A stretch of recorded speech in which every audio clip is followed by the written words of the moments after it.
bugünkü uğurlarımızın, nailiyyətlərimizin Azərbaycan Respublikasının dünya miqyasında mövqeyinin daha da möhkəmləndirilməsinin əsasını, mənbəyini təşkil edən 15 iyun 1993-cü ildən başlayaraq, yəni Qurtuluş günündən start götürən Heydər Əliyev siyasətinin və bu siyasətin davamı olaraq 2003-cü ildən etibarən ilk rəhbərimizin siyasətinin ən layiq davamçısı Prezident Cənab İlham Əliyevin həyata keçirdiyi uğurlu nəsihət yönlü düşülmüş daxili və xarici siyasətinin məntiqi nəticəsi olaraq Azərbaycanda formalaşmış İqtidar Xalq Ordu Birliyinin, milli birliyimizin, həmrəyliyimizin məntiqi nəticəsidir ki, Azərbaycan Respublikası, Azərbaycan ordusu, Azərbaycan xalqı prezidentimizin ətrafında daha da sıx birləşərək 30 il müddətində davam edən erməni işğalına və eyni zamanda 200 illik tarixi əhatə edən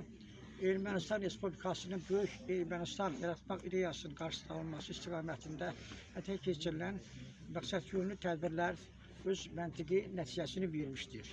Həqiqətən sonra qeyd eləmək lazımdır ki, müasir tariximizi yazmış hər bir şəhidimizin 21-ci əsr tariximizdə xüsusi yeri və rolu vardır.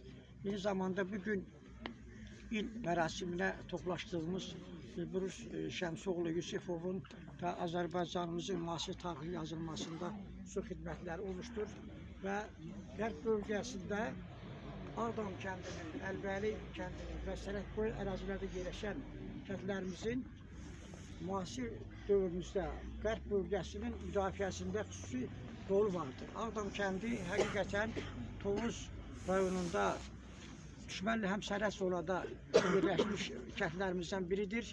Uzun müddət düşmənlə üzbəüz dayanmışdır və düşmənə qarşı əks bölgədə dayanmışdır və bunları bir daha 2020-ci ilin iyul hadisələri bir daha yüksək səviyyədə təsdiq etmişdir.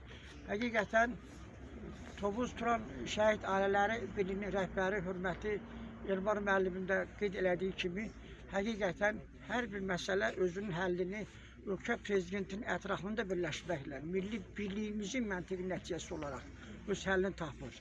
Və bu məsələlərdə milli birliyimizin məntiqi nəticəsidir ki, indi qeyd elədiyimiz kimi Azərbaycan Respublikası bugün dünya miqyasında layiq olduğu yerdə dayanmışdır. Yəni bütün bunların hər birinin mənbəyində ölkəmizdə həyata keçirilən məqsədyönlü siyasətin və bu siyasətə hər bir Azərbaycan vətəndaşının verdiyi dəstəyin nəticəsidir. Yəni o cümlədən şərtli zirvəsini fəth etmiş millərlə gənclərimizin xüsusi xidmətləri olmuşdur ki, həqiqətən onlar ölkə başçısının siyasətinə dəstəklərini ifadə edərək müasir Azərbaycanımızın bütövləşməsi üçün, Azərbaycanın mövqeyinin dünya miqyasında daha da mükəmməlləşdirilməsi üçün, yüksəldilməsi üçün öz canlarını vətən yolunda qurban vermişlər.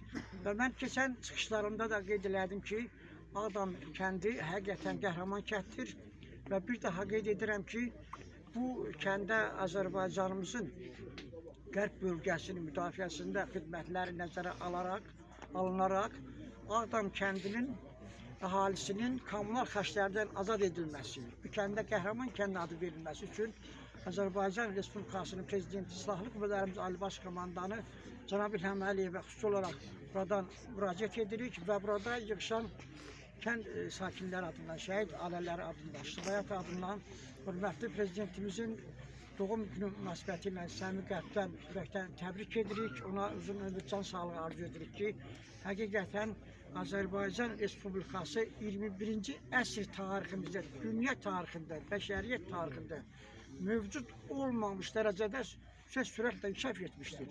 Və Cənab Prezidentin siyasətinə hər bir Azərbaycan vətəndaşı öz dəstəyini ifadə etmişdir. O cümlədən Tovuz rayonunun Ağdam kəndində yaşayan hər bir kənd sakini.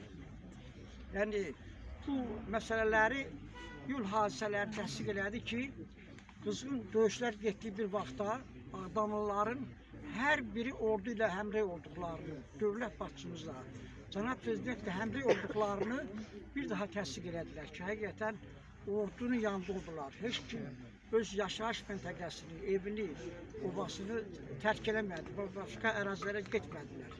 Yəni daha da sıx sürətlə birləşərək ölkə başçının ətrafında bu qələbənin yüksək səviyyədə əldə olunması üçün üzərinə düşən vəzifələri yerinə yetirdilər. Allah cəmi şəhidlərimizə rəhmət eləsin.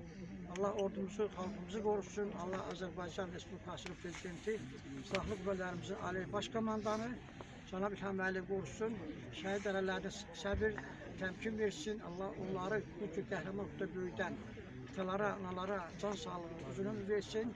Səbir, təmkin versin. Həqiqətən şəhidlərimizin hər biri müasir tariximizə, Azərbaycanımızın zəfər tarixi yazan adları tariximizə qızıl hərflə yazılmış milli qəhrəman olaraq, Vətən müharibəsi qəhrəmanı olaraq, əsr xalq qəhrəmanı olaraq daxil olmuşlar. Allah bir daha şəhidlərimizə rəhmət eləsin. Sağ olun.